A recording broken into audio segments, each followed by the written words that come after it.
I'd like to invite the dedicators of the entire Torah, Maureen and Rob Berger, to sign the final letter of the entire Torah, the letter Lamed of Yisrael, the Torah that we began exactly 1 year ago in March. We now are signing the very final letter of the word Yisrael at the end of the 5th book of the Torah. Rob, please hold the arm of the scribe. Maureen, please hold Rob's arm, and together we are all connected with the power of Torah.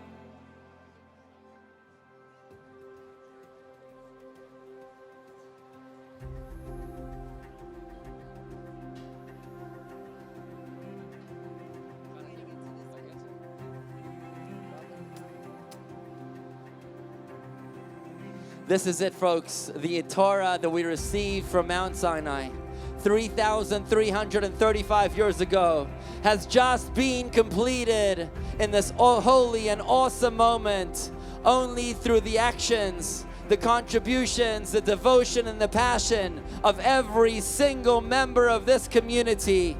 Please stay where you are as we recite together the holy verses of the inauguration of the Torah. It's on page 18 in the Torah. I'd like to ask Rob to please recite verse number 7 in English or in Hebrew. 18. Verse number 7. V'imru Hoshienu Elohei Yishenu V'kamtsenu V'hetzenu Min Hagayim Lehodos L'Shem Kotshaka V'hishtabea. It is with great pleasure and honor that we pay tribute to recognize a special couple that stood up after all the 5 books of the Torah had already been dedicated.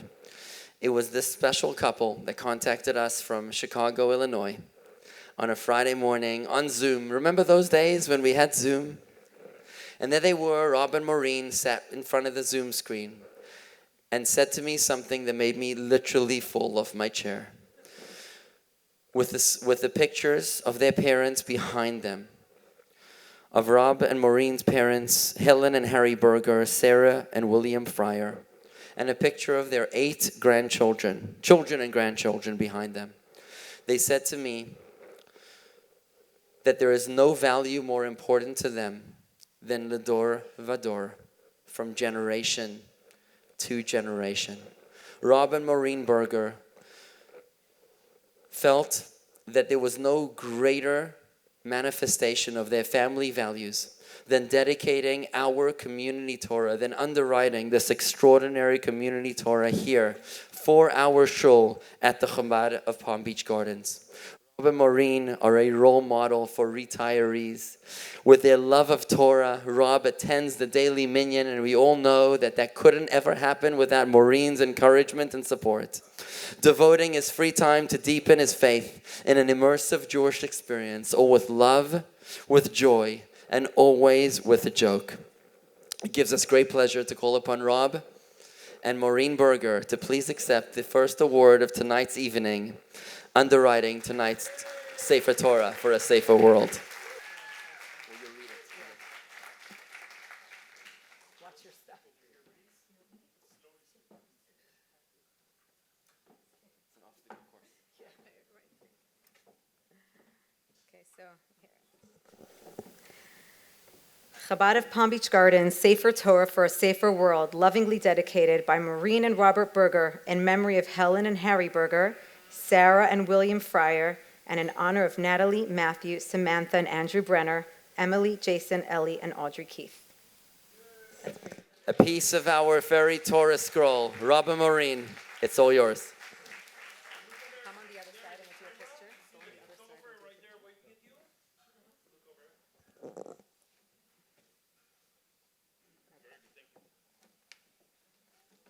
side. When my father was 90 years old, he was in good health and still driving, but he was in desperate need of a new car. And for years I asked him, why don't you buy a car? And he said, at my age, I'm not going to get my money's worth. A year after he turned 90, it happened, there was a death. No, not my father. He lived another decade. It was the car died. It was an absolute wreck. But it taught us an important lesson. Not everything in life is about whether you're going to get your money's worth out of something. When Maureen and I decided to participate in the writing of this Torah, at our age, it wasn't a question of whether we were going to get our money's worth. We didn't do it for ourselves. We did it for our children, our grandchildren, and our grandchildren's grandchildren. The Torah is the link in the chain from Moses and that first generation to our generation and to the generations that will follow follow us. And it's a difficult chain to keep strong. There's a synagogue in St. Paul, Minnesota, Temple of Aaron. It was founded 113 years ago by a small group of Orthodox men who saw a need for a conservative shul in the Minneapolis-St. Paul area. The shul became very successful, but in the early 1950s, a fire burned the synagogue building down to the ground. Fortunately, they were able to rebuild it. And of greater luck was that they had a nationally renowned architect and designer who built the shul. And the inside sanctuary and the lobby and other rooms were so magnificent that the cities of Minneapolis-St. Paul asked if the shul would agree to be part of the architecture tour of significant buildings in that area. And the shul agreed. A couple of years ago, a church group got on a church bus. The church bus came to the shul, and the church group came out and went inside the shul for a tour of the shul. The rabbi happened to be there that day, and he spoke to the church group as they stood in the lobby. When he finished speaking to them, he noticed that there was a young man from the church group who had been standing in front of a painting the entire time, staring at it. So he went over to the young man from the church group and said, "What is it about this painting, if I may ask, that has you so mesmerized?" The young man pointed to the painting, which was a portrait of the original Orthodox men who had founded the shul. And there was a gold plate below the painting, below the portrait, with the names of these Orthodox men. The young boy pointed to one of the men in the photograph and said, "That is my great-grandfather." In just 2 generations, an Orthodox great-grandfather to his church-going great-grandson, the chain for that family had been broken. It's always a struggle.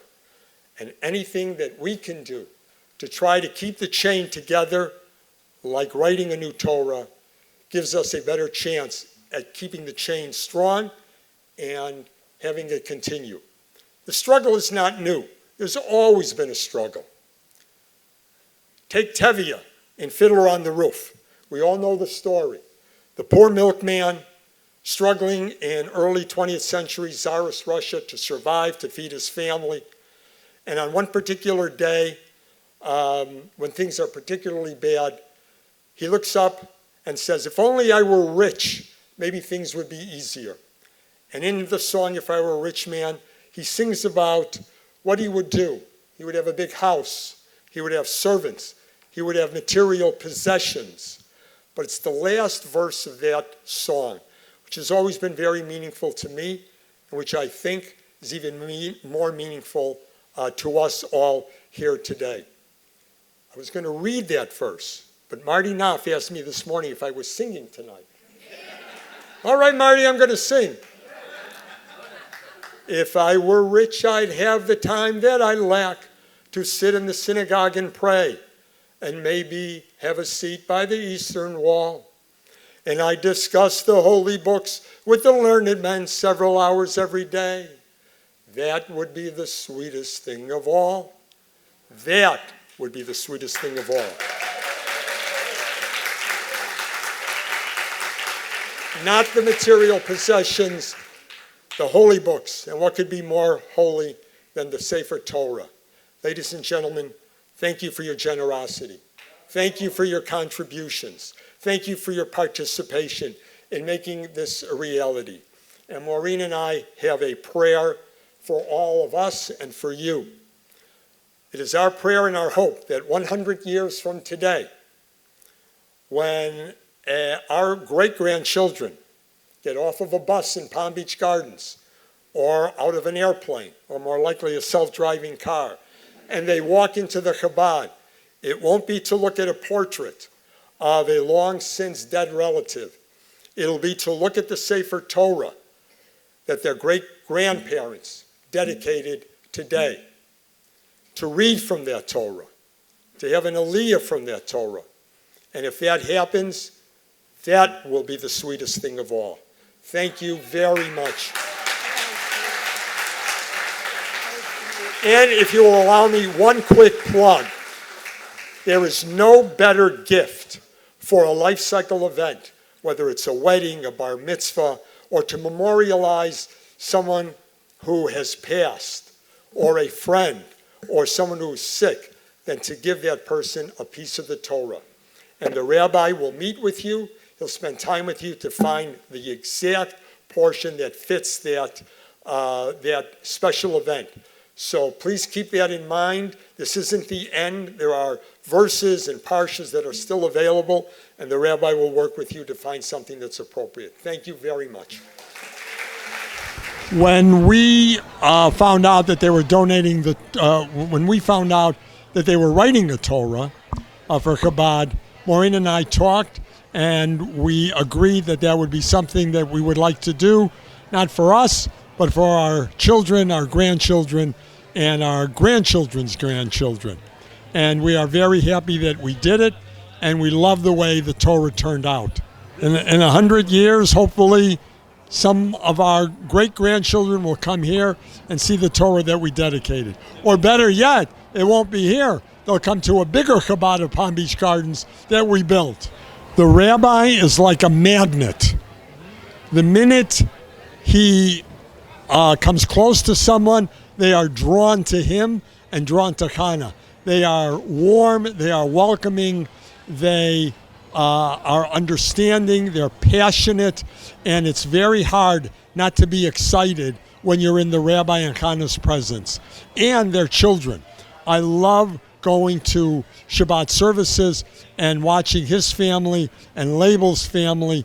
It's a wonderful example of the next generation of Jews. And it's been wonderful. We've been here 10 years almost, and it's been wonderful seeing the children grow up.